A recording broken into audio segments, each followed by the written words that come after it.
The only poll that matters is the poll that has started with advance polling, but the poll that happens on election day. I think to have 10 or 15,000 people at one political rally, this is a movement like we've never seen because people want change. Conservative leader Pierre Poilievre talking about the size of his rallies, and Liberal leader Mark Carney answering a question about polls. Been a lot of talk about rallies and polls and how to measure momentum. So we brought back our poll analyst panel to help cut through that noise. Éric Grenier is polls and elections analyst at TheWrit.ca. He's also the boss of CBC's poll tracker. And David Coletto is the founder and CEO of Abacus Data. Nice to see you, gentlemen. Thanks for spending some time with us on this Sunday. Good morning. Good morning. Éric, let's start with you. So is there any sense, we did some visual investigation in terms of the crowd sizes at Poilievre's rallies.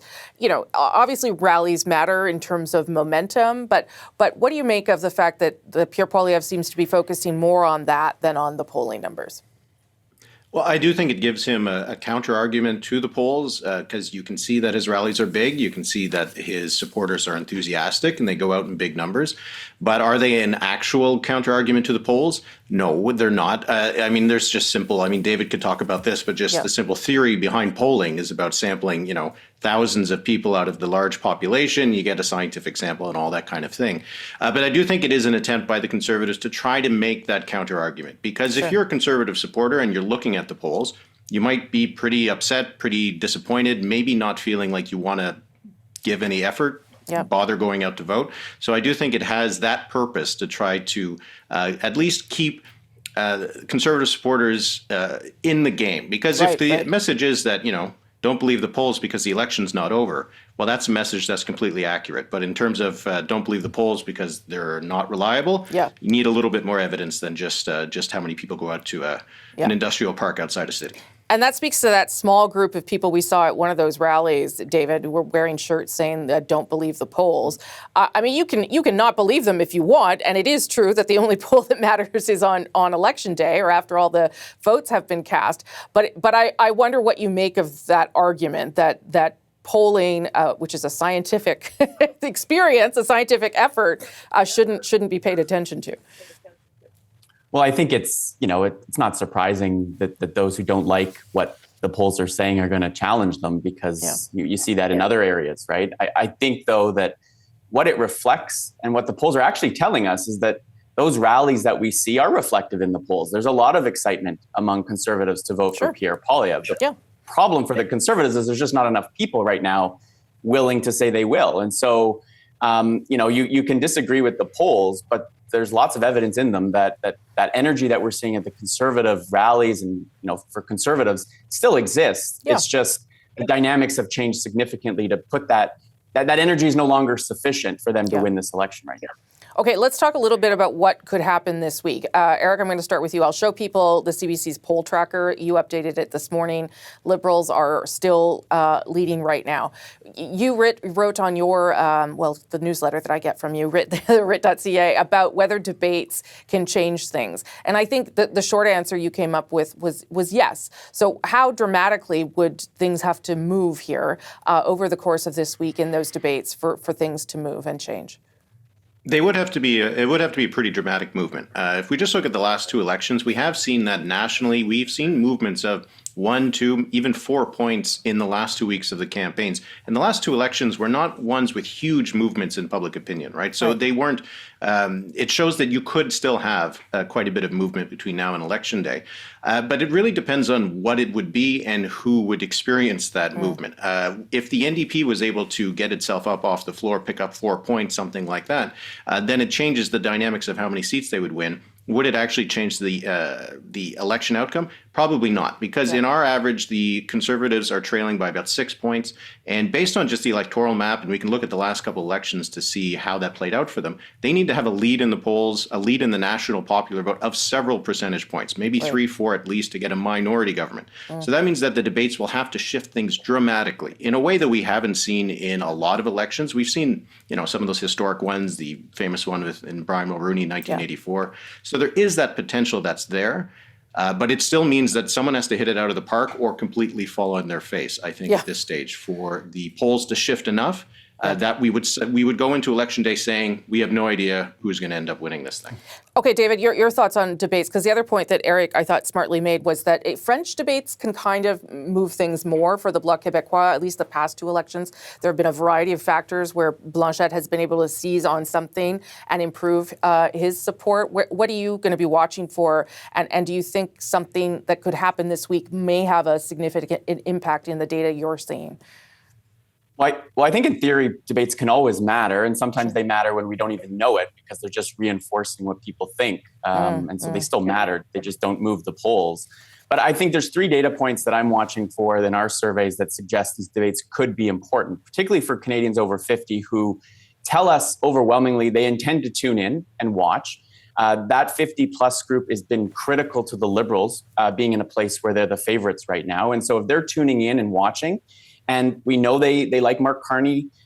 They're also telling us they think he's going to perform best in the English debate and worst in the French debate. So it's like reverse sets of expectations. But I think in that French debate, as you described, Rosie, Mr. Blanchet has the advantage in his first language being French, being able to use terms and colloquialisms that someone who's not comfortable in French may not even understand, and to really reinforce perhaps how, particularly Mark Carney, I think he's going to be the target for Mr. Blanchet, might not be in complete sync with Quebecers. But I think Canadians are interested in this election, and they're intending to watch. And so I think the stakes are pretty high in this debate. And then you can't forget, soon after the debates, we're into the long weekend, and that's a time when people are going to get together and talk about perhaps what they saw in those debates. Or maybe even go vote, because that's when advanced polls open as well. Just quickly, both of you, Éric, is there still enough time for things to move significantly? Yeah, I think there is. I don't think this election is over by any stretch. We've seen big movement. If Justin Trudeau wasn't going to win a majority government in 2015, 2 weeks out from the vote. So we've seen in the past that you can see enough shift in the last few days. As David said, the debates could be that catalyst, but they also could be just the reinforcing thing that ensures that where we are today is end up where we are on April 28th. But I'd say that the election is not by any means over, but all the indicators from the polls, they do suggest that there are a lot of advantages for the Liberals. David's poll had lots of them for Mark Carney on a number of issues. So there does need to be something to happen, I think, for the polls to shift. And the debates is that chance for something to happen. Yeah, or a faceplant is probably what some people are hoping for. But we'll see. We'll see. Thank you both for making some time for me on a Sunday. We'll talk again before the election. Thanks, guys. Thanks. Thanks, Rosie. Thank you. That is Pierre Poilievre holding a media availability at this hour here in Ottawa, talking again about Mark Carney, the Liberal leader, and the tax havens that were used by the company he used to be a part of to put money in. We are hearing the Conservatives increasingly try to chip away at Mark Carney's credibility. We will go back to that press conference when Mr. Poilievre is taking questions. Both Poilievre and Mark Carney are actually heading to Montreal later today, not for the debates that take place later in the week, but both of them will be appearing on the talk show Tout le monde en parle tonight. That's also, as I said, Montreal is where the leadership debates will take place, but Tout le monde en parle is a big deal if you're trying to attract voters in Quebec. What's at stake for the leaders, though, heading into the debates? Let's bring in our Sunday Scrum. Emilie Nicolas, a columnist for Le Devoir in Montreal. Wherry, a senior writer for CBC News here in Ottawa. Gary Mason, a columnist for the Globe and Mail, and he's in Vancouver. Good to see everybody.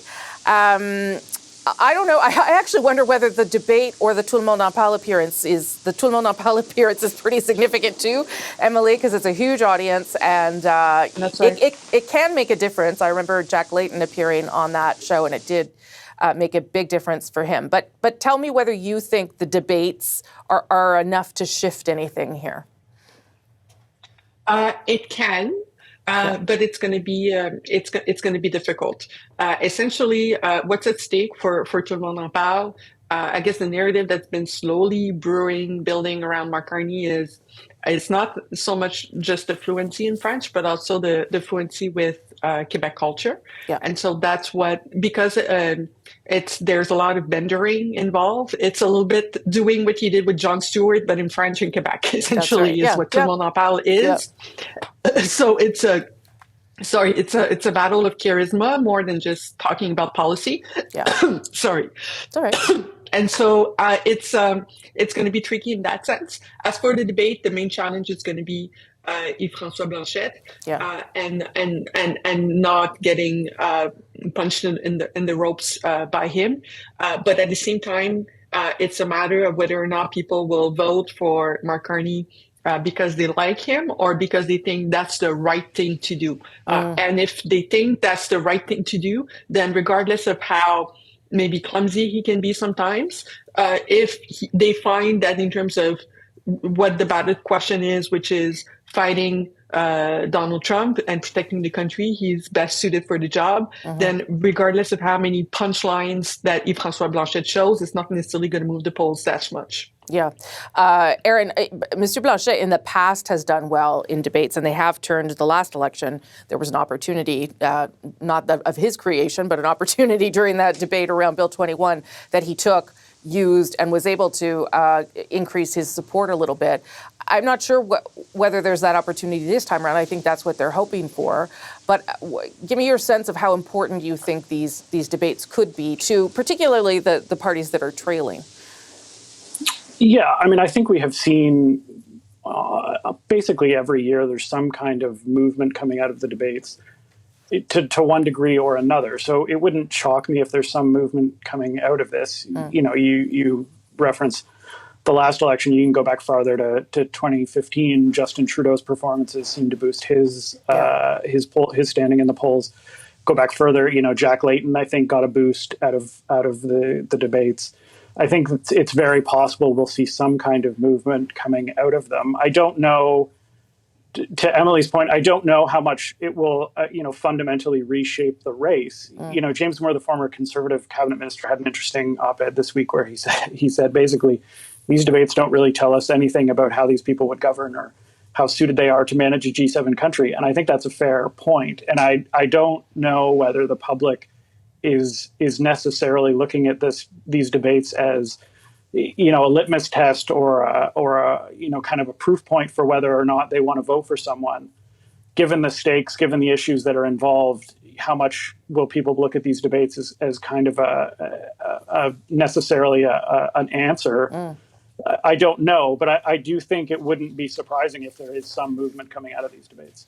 Yeah, James Moore is going to be on in the next hour, so that was a wonderful segue that you did right there. We'll ask him those questions as well. Mark Carney hasn't done a debate like this before, but Pierre Poilievre hasn't either. But I would argue his time inside the House of Commons makes him a pretty good debater. But all the focus would be, or all the attacks, I imagine, Gary, will be on Mark Carney. He is, the perceived front runner, and I imagine people will want to go after him. Yeah, absolutely. So, I mean, generally speaking, the strategy for front runners is to not make a big mistake, and I'm sure that will be Mark Carney's strategy going into these debates. Often, one thing he's got going for him is that there's 5 people participating in these debates, which kind of spreads things out a bit. It's not like an American debate where it's just 2 people on stage and there's a lot of back and forth. So that's one thing going in Mark Carney's favor. That's true. Yeah. So I think he's going to probably employ almost like a rope-a-dope strategy and just try and avoid the big mistake. I think for Pierre Poilievre, it's a little bit of a different issue. I mean, his biggest problem with voters is he's got a likability issue, and a lot of people just don't like the way he comes across. I think that there's a feeling, as you say, Rosemary, he doesn't have a lot of debate experience in terms of political leaders debate, but he's got a lot of debate experience in the House of Commons, and he's very good on his feet. And I think that there's a feeling that he might, be able to wipe the floor with Carney in this setting. But he's also has to be careful not to come across as too cocksure and arrogant and really sort of embellish the image that he has of being sort of an arrogant kind of guy that a lot of people, especially women, don't like. So he's got a different issue on his hands going into this debate. But I think there is a lot at stake. But as you know better than anyone, Rosemary, these debates can mean everything, and these debates can mean absolutely nothing. Yeah, I do know that. I think those are interesting points there, Emilie, because part of the reason Mr. Poilievre, or one of his goals tonight on Tout le monde en parle, is to show Quebecers his sort of warmer side, his funnier side. But in a debate, I don't know if Pierre Poilievre can help himself from being aggressive and assertive and whatever other adjective you want to use. And that does seem to be, to Gary's point, the thing that Canadians are getting a little bit stuck on with him, that likability factor. So how does he walk the line between trying to, go after Mark Carney without appearing overly aggressive?